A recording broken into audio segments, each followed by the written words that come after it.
নমস্কার। আজ শোনাব কবি আর্যতীর্থের লেখা কবিতা বিকর্ণ। যাজ্ঞসেনীর খুলছে শাড়ি, টানছে ধরে দুঃশাসন।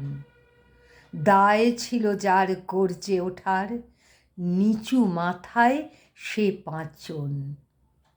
দুর্যোধনের নগ্ন উরু, ইঙ্গিতে তার ধর্ষকাম। হস্তিনাপুর দেখছে বসে, ধ্বস্ত হতে তার সুনাম। অন্ধ রাজা সিংহাসনে, আর তো চেঁচান বৌমা তার। নিজের দলের নির্যাতনে সব রাজা হন নির্বিকার। কর্ণ বসে হাসছে হা হা, রাজার ঘরের লোক তো সে। শর্তবিহীন সমর্থনে তাবৎ আরাম সুখ বসে। ভীষ্ম, দ্রোণ, কৃপ নীরব। সরকারি লোক হাজার হোক, রাজার কথাই তোমার কথা, তুমি যখন রাজার লোক। খল শকুনি দেখছে বসে, বস্তুত সে ধ্বংস চায়। ঘরের মাটি লাল হয়ে যাক দেশ বিভাগের যন্ত্রণায়। সুশীল সভায় ঘটছে যখন রাজ অপরাধ জঘন্য, ঠিক তখনই তার বিরোধে চেঁচিয়ে ওঠেন বিকর্ণ।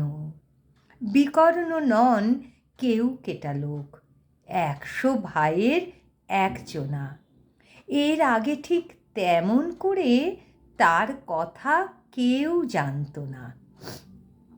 যতুগৃহে কারেননি রা, অন্তত তার নেই লেখা।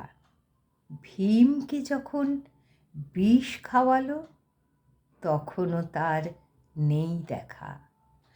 কিন্তু যখন প্রকাশ্যেতেই কাড়ছে নারীর আব্রু কেউ, স্তব্ধ জিভের চুপ সাগরে বিকর্ণ হন একলা ঢেউ।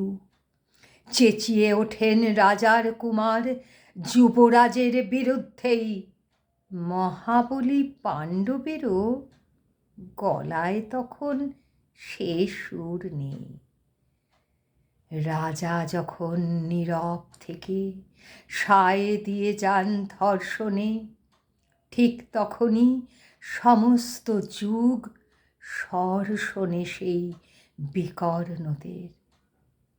আমরা যখন কিচ্ছুটি নই, একটি মাত্র ভোট কেবল, অত্যাচারের সামনে এলে সঙ্গী শুধু চোখের জল।